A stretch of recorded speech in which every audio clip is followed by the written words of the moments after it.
I had to make this video immediately after finishing this anime, bro. I got a lot of hatred for this show. I can't even lie to you, man. There's not much for me to talk about in this show until around the end. So I'm just going to give brief summaries about stuff and then skip to the good part. Well, the bad part. Depends on your perspective. So we have two main characters, Yuki and Kabuto. They've both been friends since middle school. Everybody thinks they're dating, but they're just close friends. Basically, Kabuto is some genius detective kind of guy, and then Yuki is just like his sidekick, basically. So in this anime, they just go around solving cases and stuff, but like not your normal detective show cases, trying to find out who murdered or who robbed who. They're just solving average shit. Like they were trying to find this bag that got misplaced on the first episode. You know, they're solving stuff that people their age usually solve. But here's one thing about them. They both try to go that, oh, I want to be an ordinary student with an ordinary life. You already know the cliche that a lot of people copy. So they both want to just be ordinary people because apparently both of them got some crazy past. MC used to be a cocky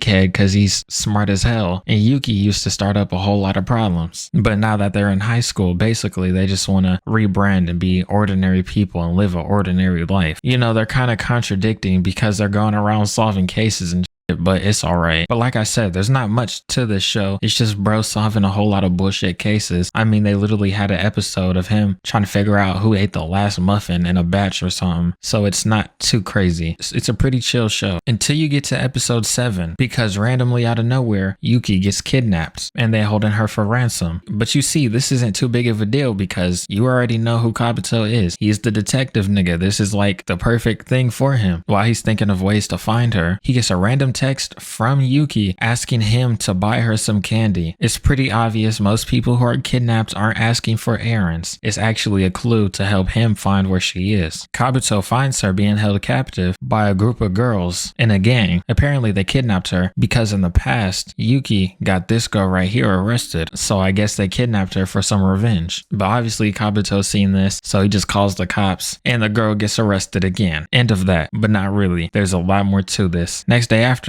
both the MCs go out to eat somewhere, and a lot of shit is gonna go down here because Kabuto found this situation a little suspicious. It was kind of too easy to find her. I mean, how could she text out a whole thing to hint him where she was without the niggas kidnapping her and obviously noticing her having a whole phone? A lot of stuff is finna get revealed. Basically, she already knew she was finna get kidnapped because she knew that girl, she got arrested, got out, and was going to try to get some type of revenge. So she purposely let herself get kidnapped so she can get that same girl arrested again before she can even do anything to her for getting her arrested in the first place. And she wasn't worried about herself getting hurt because she knew MC would be able to find her as long as she could give a clue out from the text message. Now you're probably wondering, how did she send out a text message while she was being held hostage? That's because she had somebody on the inside of the gang. This girl right here basically told Yuki how everything's gonna go down, and she was the one who allowed Yuki to send that message to Kabuto. Long story short, Yuki planned out this whole thing. She knew she was gonna get kidnapped. She also knew that Kabuto would save her. Whole time I'm like, is this morally correct? I mean, you kind of set this up and put your friend in danger just to get some girl who might hurt you in the future arrested. I feel like this isn't morally right. I'm not really studied up in law, but couldn't you get like witness protection or something if you know that the girl's gonna try to get revenge on you for getting her arrested? And Kabuto was thinking the same thing. He tells her, this shit ain't right. You got the police and everyone involved just to stop something from possibly happening to you. Yuki's only excuse was that she was scared. She was scared the girl would attack her. But I'm telling you, I feel like witness protection would be the best route here. Whatever though, she's messed up a little bit, but I guess we can let it go past. But we ain't even done yet. After MC calls her out, she pretty much just says, we're done being friends. She says with MC, she can't live that ordinary life that she wanted, so she doesn't want to be friends with him no more. She knows Kabuto's gonna stay on his detective bullshit. She knows she's gonna stay on her bullshit. And her only reason of being close with Kabuto is because she knew he wasn't ordinary, so if two unordinary people were together, they will look more ordinary. But now that she knows that that's not really possible anymore, she just breaks it off and says, we're not cool anymore. Now, if you've seen other shows, you're like, okay, whatever, it's just gonna be some drama between them for a second. They're gonna make up and be friends, and it's all gonna be laughter and smiles after this. Fuck no. This exact moment is why I hate this show now. After they stop being friends, this random girl girl came to MC and asked him out. So MC's dating this girl now. Then Yuki started dating this random nigga. Then boom, that's the end of the show. I guess they moved on, I guess. No resolution, no fixing the friendship. Niggas just moved on, got lovers, and then just said, we're done. That's it. End of the show. Now there's gonna be a second season of this show. It's already been announced. But I'm telling you right now, I'm not watching it. I came to this show because I thought it was some chill shit. Now it's finna turn to a random romance drama. I'm not going down that route. Fuck this show. It sucks. The show is so nice until the last 5 minutes of it. I hate this show now. It's garbage. I don't want to ever see it again. It was such a chill and nice show. I was watching this show while playing Power Wash Simulator. That's how chill I was until this random dumb shit happened, and now I'm like hateful now. It ruined my whole night. I can't even lie to you. I hate Yuki. I hate her now. I hate her. She was cool as hell. I hate her now. And then these two random fuckers who came and just dated both of the main characters, I hate them too. They didn't even do nothing wrong, but I hate them now. Maybe I'm in the wrong. Maybe you're not supposed to get a happy ending every time, but I'd at least like to see my two main characters be friends, my nigga. But no, I guess fucking not. The second season will not be getting watched. You'll have to pay me thousands of dollars to touch this shit again.